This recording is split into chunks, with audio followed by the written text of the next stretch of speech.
So, welcome back to my channel Mark My Finance. I'm sure all of you are doing well.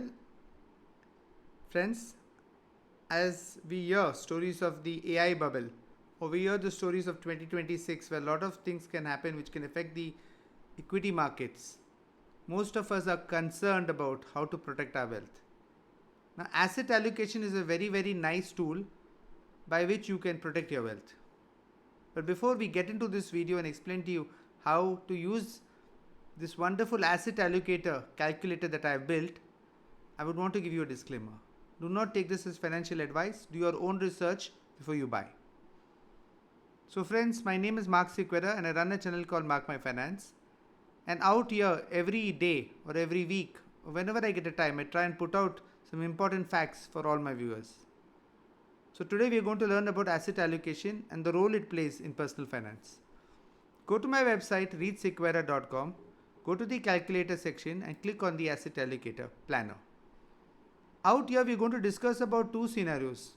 One is somebody who invests in equity and one who invests in debt. That's the first scenario.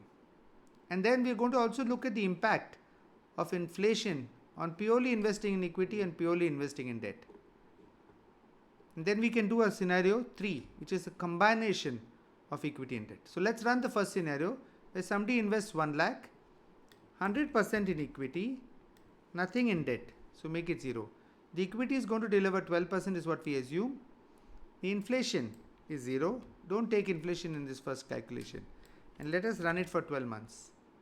The second scenario, the same 1 lakh, 100% is invested in debt.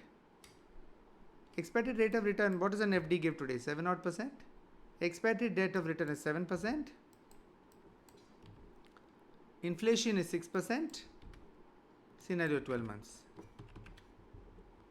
Let's run the scenario.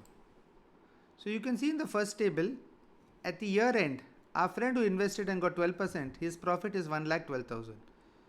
The friend who invested in debt is at 1,07,000 odd.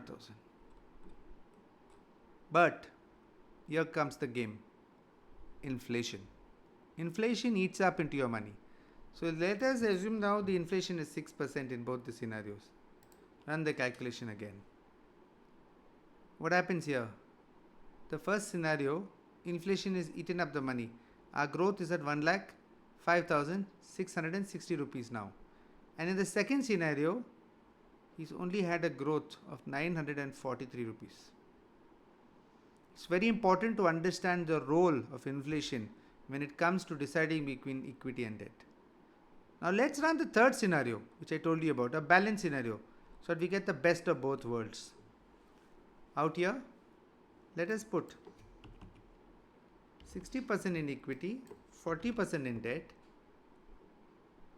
12% is equity return, 7% is debt return, inflation is at 6%. In the second scenario, let's put 80% in equity and 20% debt, slightly more aggressive.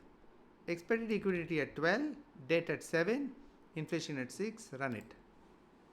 Now you will see the first person didn't take too much risk, but still now he has a profit, inflation adjusted, of 3,774.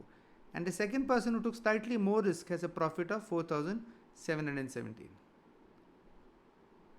I would want you to leave your comments so that this calculator can be bettered. Please consider this an effort. At the end of the day, technology gives us access to do such things for the benefit of my viewers. But I want to let you, nobody is perfect. I would also request you to share this video and this calculator with friends so they can make the right choices. What long-term wealth can grow only when you understand asset allocation and the power of equity and debt, inflation adjusted. We call it real rate of return. My name is Mark Sequeira and I run this channel Mark My Finance. Join the WhatsApp community in the description below if you want to get alerts on the latest videos.